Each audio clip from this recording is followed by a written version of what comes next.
everybody, it's Chris Eads, and our line is Wootini here with another Gay Gamer video podcast episode. First, I did go to the movies. There were no, big releases this week, although The Holdovers did open in limited release, and it is playing at the Lincoln Square AMC, but I thought, let me see something before it leaves the theaters, and I was going to go see Dix the Musical, but that's now a sing-along version, and I'm like, I don't want subtitles, and I don't want people singing if that's something that would be happening. I don't want people singing along for the first time that I see the movie, so I said never mind. And instead, I went to see The Nightmare Before Christmas, which was re-released to theaters for its 30th anniversary, which is insane and makes me feel old, but whatever. And it's a great movie. I love that movie. It is one of my favorite Christmas movies, even though it's Halloween now, but whatever. I think it's a Christmas movie, personally. But it's delightful. And I wanted to see it in 3D, because I'd never seen it in 3D. I knew that at some point they re-released it, Disney re-released it in 3D, and there was a 3D Blu-ray, but I never bought it because I had heard that the 3D wasn't great. And I was like, yeah, I don't really feel like it was meant for 3D, so I don't know. But I thought it might make the dioramas of the motion, the characters on the sets and everything, it might feel like you were actually there in the studio looking at the real, sets as they were stop motion animating everybody. It would just make everything feel more real and tactile. And it does.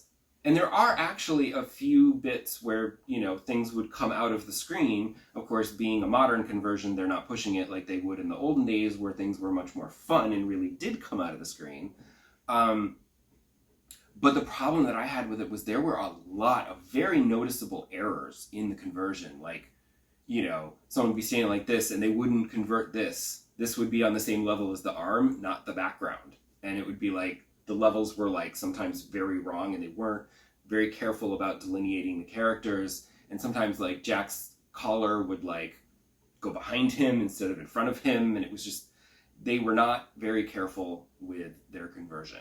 And I think if they just put a little more effort into it, it would have been great. But as it is, I was kind of disappointed, and, I'm not really sure it's worth seeing in 3D. But it's a great movie anyway, so whatever. The 3D errors doesn't ruin it. I'm still humming along with it. As for games, obviously, it was all Spider-Man all the time. Well, except for Animal Crossing, obviously. I continue to love Spider-Man, playing it constantly. However, I am trying to slow down. I'm not trying to slow down. I am slowing down. I've always been slowing down. I do a story mission, then I do a bunch of side stuff, then I'll do another story mission, because I don't want to rush through it. Because before the game started to come out, there were all these articles, and there were people being oh, this game is super short. Oh, I'm not going to buy this game because it's not worth the money because it's too short. And people can sail through it in 15 hours and they're done with the missions. And I'm like, well, yeah, if you just do the story missions, then yes, you'll get through it very quickly. But there's always so much else to do in New York City that it will take you a long time. Not a long time, but longer. I also didn't read any of these articles because they were very clickbaity, and I'm just like, no, you're not going to trick me into clicking that. I know that it's not a super long 50-hour game. It's not like an Assassin's Creed Valhalla that's going to take 60 hours to play. Yes, this will take less time, but it's still very enjoyable. And I am taking my time. And it's funny because I noticed that I was I think I was at 11 hours of gameplay, 11 or 12 hours of gameplay. But then I noticed on the map that I was still only at 25% completion, overall completion. And I was like, well, that's good. Because the thing is that every neighborhood on the map has a list of side things that you can do. And some of them, I haven't even unlocked half of the side things that you can do in that neighborhood. So there's still a lot for me to unlock, I'm still very early in the game, which is why I'm not so worried about spoiling it anymore, because I know that everybody else is way ahead of me. Because I am taking my time. and I am enjoying it. But I mean, there's so much to do, and like certain certain story missions can only be done by a specific Spider-Man. Like obviously, if you're meeting Harry, you have to be Peter, and if you're going to Brooklyn Visions, you have to be Miles. You know, for the story, they need to be that specific Spider-Man. And then there are also some of the side missions. Those also, there are certain ones that anyone can do, and then there's some specific ones that only Miles or Peter can do. And what's really helpful is you can switch between the two characters with the press of a button. If you're going to go to do a mission, like if they're like in different boroughs and whatever, and you want to just randomly switch between them, like you will go to where that other Spider-Man is. However, if you are going to do a side quest, like the other day, I came across one of the Miles side quests, but I was playing as Peter. So I was like, it was like, you need to be Miles, press square to change to Miles. And I was like, okay, and I pressed square, and Peter was standing on the rooftop. When it switched to Miles, Miles was on like the rooftop, the next building over. So they don't like immediately just change in the same spot. It was a slight, you know, it put Miles over here. But it was still really convenient because it was like right there, and you don't have to like switch to where Miles is if he was in like Brooklyn and then get all the way into Manhattan. It's very convenient. And I will say I have used the fast travel a few times, mostly just to go between, just if I have to go over the river, I will use fast travel. Like if I'm in Manhattan and I have to go to Queens or Brooklyn, I use fast travel to get across the river. Because slingshotting, webbing, flying, it's annoying. And I'm just like, I'd rather just web swing, you know, it's fine. I will also say that the gameplay is different from how I remember it in the original Spider-Man game. He still has gadgets and stuff, but basically the thing about playing Miles Morales was that he had his energy powers, and that was like different from Spider-Man. So that made Miles Morales Spider-Man a different kind of game to play because he had all his extra powers.